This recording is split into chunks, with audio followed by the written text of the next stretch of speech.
Saya push kantor saya marah, saya bilang ini, saya kerja untuk negara Belanda, tapi kenapa saya susah untuk Ambil KPR. ambil KPR di negara saya? Saya bilang, saya gitu kan, istilahnya gebrak meja.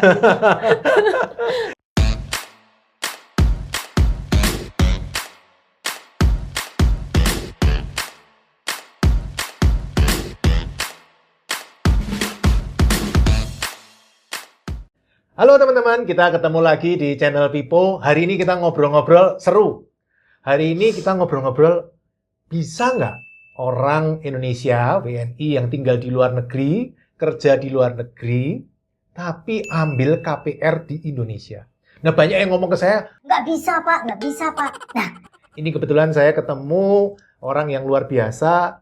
Beliau bisa KPR di Indonesia, tapi berdasar penghasilannya di luar negeri, rekeningnya di luar negeri ternyata bisa. Nah, ini kita perlu dengar pengalamannya.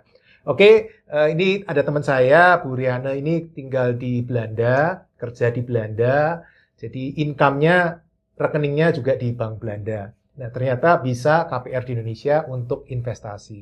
Nah, ini mungkin untuk teman-teman yang WNI yang di luar negeri bisa jadi inspirasi. Oke, kita sambut Bu Riana. Terima kasih Bu sudah hadir hari ini. Kita pengen tahu tadi pembicaraannya. Kan banyak yang ngomong, oh nggak bisa WNI kalau di Indonesia nggak bisa KPR. WNI yang kerja di luar negeri nggak bisa KPR karena income-nya tidak bisa diverifikasi. Contohnya Bu Riana, gajinya kan bukan di Bank Indonesia. Gajinya di Bank Belanda lah, tinggal di Belanda. Nah itu ceritanya gimana kok bisa KPR? Atau mungkin mulai dari cerita dulu, yang mau dibeli apa, terus silahkan diceritakan. Kesulitannya apa, terus akhirnya solusinya gimana, supaya teman-teman ada gambaran. Oke, ya saya tuh mau beli aset di Bandung, ruko. Jadi aset itu diagunin di bank Danamon. Ya saya mau bayarnya lewat KPR. Beli properti harus KPR, Bu. Beli properti kalau pakai cash, uangnya rugi dong, harus KPR. Ya, terus ya saya kontak beberapa bank, antara lain Niaga, boleh sebut? Boleh, nggak apa-apa. Niaga, saya kontak juga NISP, karena saya nasabah NISP.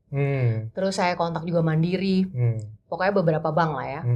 Karena ini asetnya bukan spesial, maksudnya transaksinya ini bukan, kita beli saya beli ini sekunder.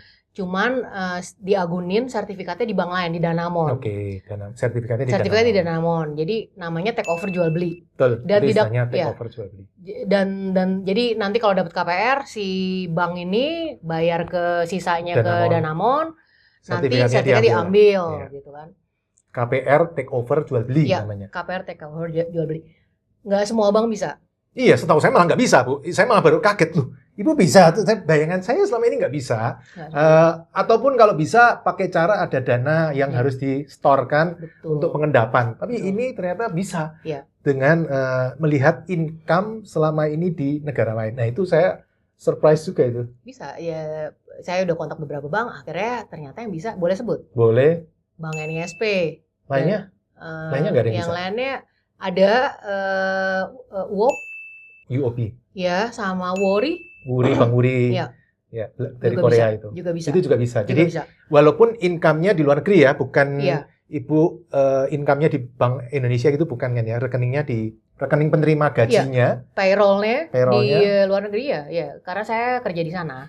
Saya di sana pegawai negeri ya. Pegawai negeri ya. Iya. Ternyata ada loh orang Indonesia yang jadi pegawai negeri di luar negeri. Surprise juga saya. Terus ya bisa saya kontak NISP, dijelaskan, saya wanti-wanti saya jelaskan ya ini KPR take over jual beli ya bisa katanya. Waktu itu Ibu masih di Belanda atau Ibu saya semua ngurusnya di Belanda. Oh, masih semua dari Belanda. Saya kesini hanya untuk akad. Jadi itu seru juga tuh. Nah terus udah gitu, jadi dia bilang oke, Bu, saya tanya pertamanya berapa lama nih? Dia bilang pertama seminggu. Masa saya bilang cepet banget, emang mau lama, Bu? Katanya.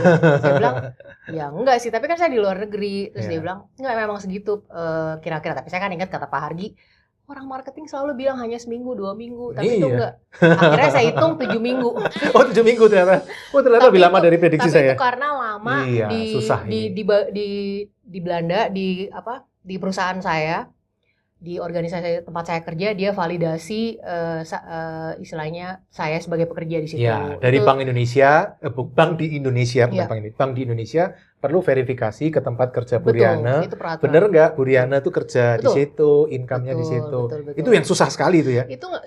Itu memakan waktu 2 minggu. Tapi saya rasa itu karena saya bekerja sebagai PNS ya. Jadi saya bekerja di departemen dalam negeri di sana. Oh, banyak rahasianya kali Jadi ya. mereka sangat menjamin privacy ya karyawannya. Jadi mereka punya prosedur tersendiri dan mereka tidak bisa memberikan begitu aja lah data. Dan mungkin di Belanda nggak model interview gitu kali ya. Iya benar enggak. Karena kan di sana semuanya serba sistematis kan. Iya. Jadi validasi tuh nggak mesti nelpon ke kantor kan. Kalau ngambil data soal kita berapa lama kerja, berapa gaji udah kita ada semua online semua ya. berapa kita bayar pajak, berapa utang kita, berapa ada uang di bank, semuanya tuh terkoneksi. Jadi mereka nggak perlu macam-macam. Iya nggak perlu. Jadi makanya simple di sana. Kalau di sini itu kan makanya di sini tuh ribet kalau KPR. Tapi akhirnya berhasil. Bisa. Iya, saya bilang luar biasa. Selama ini banyak yang tanya ke saya bilang susah itu, nggak bisa itu. Ternyata ada yang bisa. Berhasil. Biar ribet. Ya tapi kan semangat lah, berarti, fokus. Analis Indonesianya analis dari Bank di Indonesia telepon ke Belanda. Iya. Tapi akhirnya kantor saya bilang kita nggak memberikan jawaban begitu aja ke orang ekstern. Kita ini menyangkut privacy karyawan kita nggak bisa. Akhirnya email berbentuk semacam pertanyaan lah. Apakah Riana benar kerja di sana? Apakah dari tahun berapa? Jadi bahasa Inggris. Iya, bahasa Inggris. Dari tahun berapa? Pensiun umur berapa? Waktu COVID dapat waktu COVID tuh dapat terganggu penghasilannya. Terus dia juga menanyakan kan saya juga dapat semacam ada bonus lah atau ada extra income yang saya dapat. Dia nanya apa artinya itu. Itu kan di sertifikat di surat keterangan kerja kan semuanya bahasa Inggris dan Belanda gitu. Mereka nanya. Akhirnya HR juga bilang kita nggak bisa begitu aja. Kalau perlu validasi, perlu data pensiun atau apa, ambil dari sistem pensiun apa deh. Seperti itu kan. Lebih susah lagi tuh Indonesia nggak bisa makanya. Tapi akhirnya saya bilang sama HR saya bilang ya nggak bisa begitu. Saya bilang karena kan di sini saya ngerti, saya bilang peraturan di Belanda seperti itu. Tapi ini saya mau minta KPR di Indonesia. Jadi mereka punya peraturannya sendiri. Jadi saya punya kantor, saya bilang keluarin, maksudnya saya mau kalian bilang jawab pertanyaan itu. Kalau perlu jawab ke saya kirim ke supaya tetap internal, baru ibu yang keluarin ya. Saya push kantor saya marah, saya bilang ini, saya kerja untuk negara Belanda, tapi kenapa saya susah untuk ambil KPR di negara saya? Saya bilang, saya gitu kan, istilahnya gebrak meja. Terus akhirnya beres. Beres ya. Beres. Iya, saya dapat KPR. Kalau orang Indonesia lain yang di Belanda, menurut Bu Riana kira-kira bisa juga nggak KPR? Bisa ya? Bisa. Paling kesulitannya apa yang perlu disiapin oleh mereka? Yang kalau pengalaman saya, jadi kalau saya kan dalam berbasisnya payroll ya, jadi harus ada pendapatan tetap. Istilahnya kita mau minjemnya berapa dulu?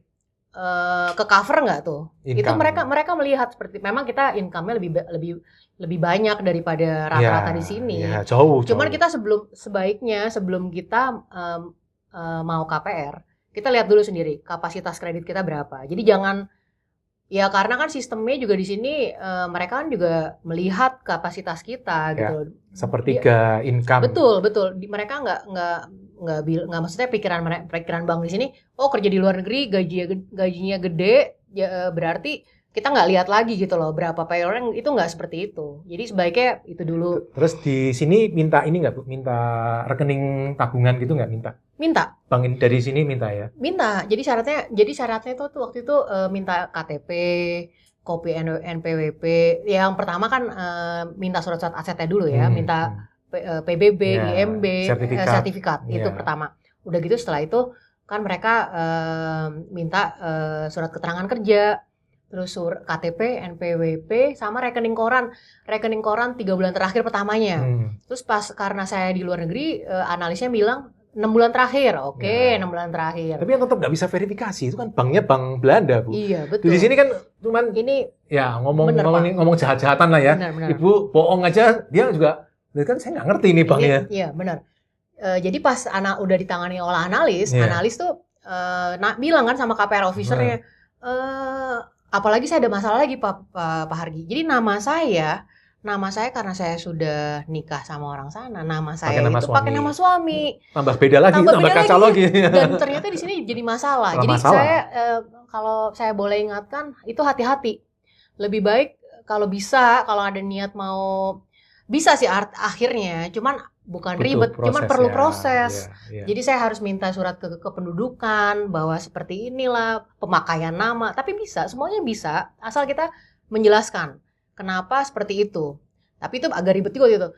Jadi nama di rekening saya beda, nama saya di KTP itu pokoknya berbeda lah sama di Iya. surat pekerjaan saya itu juga beda. Iya. Ada nama asing atau Iya. ini orangnya sama kata gue kan. Nah, akhirnya sampai mereka bilang ini, coba minta screenshotnya dari mobile banking dari rekening itu. Dia mau lihat gitu ke valid apa bener nih Wah, rekening. bisa dibohongin juga itu. Bisa. Saya bilang gini, saya udah mikirin analisnya pasti bingung ini gimana cara verifikasinya ini. ya enggak kan kalau di sini kan kayak One Mobile NSP atau BCA itu kan ada aplikasinya kalau mau malsu-malsuin ada Nah, itu. ada. Bener-bener. Kalau di sana lebih gampang lagi, Pak. Kalau di sana aplikasi mobile banking itu namanya bisa saya ganti-ganti sesuka kita. Saya bilang ini, Iya. maunya namanya siapa ya? Saya kasih screenshot. Ini nama asli. Kan di sana juga nama itu pokoknya lucu deh. Maksudnya ini karena di sana tuh jadi saya harus menjelaskan. Kalau di sini kan nama kan lengkap ya. Mm-mm. Nama misalnya nama Pak Hargi, Iya. siapa? Nargianto, Nargianto. misalnya. Kalau misalnya saya Riana Iya. Aziz. Iya. Tapi nama siapa yang Riana Muhti Aziz. Iya. Nah, kalau di sana kalau nama panjang, jadi nama tuh disingkat R.M. Hmm. Baru nama belakang Aziz. Nah, itu buat mereka aneh di sini. Iya. Kok namanya M Aziz ini sama nggak sama Riana? Ya sama, cuman Iya. jadi harus dijelasin. Nama Di sana- keluarga di sana lebih penting nama Betul. keluarga. Jadi Di sini nama betul, orangnya betul. ya. Jadi harus dijelasin kita di sana normal pakai inisial. Jadi kita nggak ngomong. Jadi kita hanya menyebutkan nama keluarganya itu. Itu aja udah jadi masalah Jadi itu. ya. masalah. Itu Tapi aja sebenarnya udah jadi masalah itu. Tapi saya anggap ini bagian dari proses. Saya Ya. menikmatinya karena saya Punya ilmu baru Iya sekarang. betul. saya menikmati prosesnya. Jadi saya juga nggak mau bohong-bohong. Sebenarnya bisa kalau ya tadi Ya, kita ya. ngomong Pengen yang bener lurusnya. ilmu hitam, Iya. ilmu abu-abu bisa. Iya. Sebenarnya bisa. Apalagi saya ngerti lah caranya. Maksudnya, Iya. tapi saya nggak mau. Ya. Karena saya mau Janganlah, tetap lurus dulu lah kita. karena saya mau ini yang pertama dan saya mau prosesnya. Yang bener Dan dulu saya gimana? mau ya betul. Itu saya mau. Dan saya juga mau lihat banknya itu bener nggak nanganinnya. Jadi itu kualitasnya seperti apa? Bisa di ini. Kan saya juga bilang sama pas validasi lama itu, saya kasih juga, ya udah bisa nggak bilang ke analisnya misalnya kayak semacam syarat, jalanin terus, istilahnya keputusannya apa nanti saat mau akad atau apa dapat sebelum SP3 keluar, saya harus ada validasi verifikasi dari kantor. Iya. Biar cepet gitu loh, Iya. karena kan ini saya udah diomelin terus sama yang punya Iya, ini udah loh. cepet-cepet. Cepet-cepet. Penjual kan pengennya cepet-cepet duit. Ditanyain kapan mau datang ke Indonesia, akad ke saya bilang saya kalau udah saya keluar SP3K Betul, saya ya, langsung booking berangkat, tiket, saya ya. langsung berangkat, saya bilang gitu kan. Jadi saya dikejar biasalah kayak gitu akhirnya. Tapi mereka prosesnya, iya Bu, tapi Bu saya tuh udah bilang gitu sama analisnya, tapi lebih baik jangan. Bisa, tapi nanti jadi ribet. Ada notifikasinya kayak Ya, gitu, kok jangan. aneh, kok sudah Iya, bayar, betul. jangan-jangan tipu-tipu nih. Betul, Mesti analis mikirnya kayak gitu. Kayak gitu. Terus dia bilang lebih baik jangan Bu, katanya gitu kan. Oke, saya bilang ya udah jalanin aja Pak. Terus kalau seperti ini ada charge tambahan nggak Bu? Misalnya provisinya lebih mahal karena ini di luar negeri nih prosesnya jadi lebih susah. Nggak ada. DP-nya harus lebih gede karena ini nggak, tetap sama seperti umumnya. Sama seperti umumnya, nggak ada perbedaan. Perbedaannya yang hanya di proses itu Lama aja ya. Iya, tapi kalau saran saya kalau misalnya niat mau minta KPR, siapkan dari pertama semuanya. Apa aja yang mesti disiapin? Yang mesti disiapin kayak surat pernyataan kerja itu kan harus diminta. Itu kan perlu waktu itu yang paling itu harus. Jadi duluan mendingan itu siapin. Kalau kayak semacam KTP NPWP saya udah punya kan. Iya. Kartu keluarga juga saya diminta kartu keluarga. Keluarga sana? Nggak, kartu keluarga sini. Oh, kartu keluarga sini. Sampai ini juga lucu. Jadi karena saya di luar negeri, dia mau cek, mau survei tempat saya terdaftar tinggal di sini. Iya. Analis pasti gitu, analis. Jadi dia kirim orang, padahal saya bilang ini, Pak, masalahnya nih di rumah saya nih cuma ada supir sama pembantu karena Saya di luar negeri. Saya kerja di luar nggak negeri. masalah. Kita cuma lihat dari luarnya aja mau. Hah? Oke, saya bilang. Tetap perlu prosedur yang harus dijalanin Saya ya. bilang, oh ya silahkan. Pokoknya di situ. Di foto gitu kan. Tapi saya ya nggak, saya bukan, maksud saya challenging dia, saya bilang udah Bu, oke. Karena tetap harus ada prosedur untuk memastikan benar nggak Bu Riana itu orangnya eksis. Apalagi tadi ngobrol-ngobrol ternyata Bu Riana belum pernah ngambil kredit di Indonesia. Belum. Wah itu analisnya pasti, ini orang kok nggak pernah ambil kredit ya, jangan-jangan orangnya tanda tanya gitu loh. Kalau pernah ada kredit itu mungkin malah lebih, oh tenang nih orangnya ada nih. Iya betul. Justru itu juga mereka juga bingung sebenarnya kenapa saya blanko gitu ya, karena saya nggak ada kepentingannya untuk ngambil kredit. Tadi gitu. yang perlu disiapin berarti surat keterangan kerja, KTP, NPWP, KK Indonesia ya, KK bukan Indonesia, KK KK luar Indonesia. negeri. Nah, terus udah gitu lebih baik minta ke kependudukan di Belanda untuk ya surat semacam KK lah. Jadi untuk pembuktian, karena itu kan di situ di surat kependudukan itu kan kelihatan nama asli kita lahir kapan. Jadi misalnya ditanya, lebih baik minta karena itu ada prosesnya ya, 5 hari maksimal 5 hari tuh baru datang ke rumah. Surat domisili kali ya. Orang Indonesia ngomong itu surat domisili kali ya. Betul. Kan itu harus sama yang ada di bank itu loh. Statement itu udah gitu namanya. Jadi kita bisa itu hanya jaga-jaga aja. Tapi saya kasihin. Dan ternyata tuh KPR officer tuh sebenarnya mereka tuh juga filter ya apa yang dikasih ke analis. Iya. Jadi saya kasih semua banyak data saya bilang perlu apa lagi nih? Pokoknya saya kasih banyak ke dia. Enggak usah Bu, dia bilang. Yang ini enggak perlu nih. Ntar malah tambah ruwet ntar. Karena yang kependudukan itu karena untuk pembuktian nama ternyata sama dia akhirnya nggak dikasih. Karena dia bilang enggak perlu Bu, karena nggak ditanyain katanya. Karena udah ribut keduluan tentang verifikasi kerjaan itu yang lama 2 minggu. Mungkin marketingnya juga udah sungkan kali ke Bu Riana. Dokumen minta ini tapi nggak proof gimana ini, mungkin dia juga udah sungkan kali. Udah Bu, yang ini nggak usah ada, yang ini nggak usah. Ternyata saya baru tahu, oh jadi nggak dikasih semua ya Pak. Enggak Bu, nanti aja kalau udah ditanya nanti. Tapi ini saya boleh ngomong nggak ya? Jadi kalau kita deket sama orang KPR, dia juga kasih tahu istilahnya apa yang perlu diomongkan ke analis saat interview. Analis itu nelpon ke kita. Pertamanya nelpon itu lucu banget, dia nelpon saya lagi mandi lagi kan, beda waktu. Akhirnya saya angkat. Kalau kita deket sama KPR officer itu, dia itu kasih tips, maksudnya Bu, ngomongnya ini Bu. Jadi kita nggak usah istilahnya gini, kalau tidak ditanya jangan jawab. Maksudnya kalau nggak ditanya, jangan melebar nanti malah minta data ini lagi, malah nggak selesai. Misalnya kayak gini, kan saya kan domisili saya kan di Jakarta, saya kan beli ruko di Bandung kan. Dia nanti itu dia nanya, ada kenapa Ibu di Bandung gitu kan. Nah itu tuh nanti itu dikasih tips sama KPR officer-nya. Nanti kalau gitu bilang apa, itu seperti itu. Saya bilang, saya senang Bandung, saya relax di Bandung, saya pengen kayak seperti itu. Itu. Karena marketing itu kan di tengah-tengah menjembatani antara nasabah dengan kredit analis nih. Jangan sampai Ibu maksudnya gini, analis maksudnya gini, nggak ketemu nanti. Dia bantu untuk menjelaskan supaya klop sih kalau saya lihat. Karena saya dulu pernah jadi marketing kredit juga. Saya juga perlu yang ditanya analis itu maksudnya gini loh Bu, Ibu jangan cerita yang kesini nanti malah jadi beda persepsi lagi. Nah ini analis juga akan memang berusaha menjembatani. Betul itu pengalaman saya. Jadi ya biar close lah sama officer itu, dia nanti kasih advice dia itu bantu banget kok. Saya berterima kasih sekali. Saya memang kalau menurut saya tim kredit marketing itu sebenarnya bukan marketing tapi konsultan. Dia berusaha menengahi advisor lah ya supaya bisa menengahi. Betul. Nah, ini ternyata teman-teman bisa ya. Jadi nanti teman-teman yang di luar negeri kalau mau invest di Indonesia nggak perlu harus uang cash beli properti, nggak perlu. Bu Riana bisa ternyata pakai KPR bisa. Karena untuk invest properti menurut saya memang lebih enak KPR daripada harus ambil cash. Karena kan ya properti secara umum memang lebih enak pakai KPR. Oke Bu, atau Ibu Riana ada yang mau sampaikan nggak ke teman-teman di WNI yang ada di luar negeri yang pengen invest di Indonesia? datang investasi ke Indonesia, bawa uang dari Belanda untuk investasi di sini untuk masa tua, persiapkan masa pensiun kita. Jadi jangan kerja sampai 67 tahun. Di Belanda sampai 63 tahun. Di Belanda tuh ternyata pensiun umur 67 loh, teman-teman. Saya juga dari baru tahu.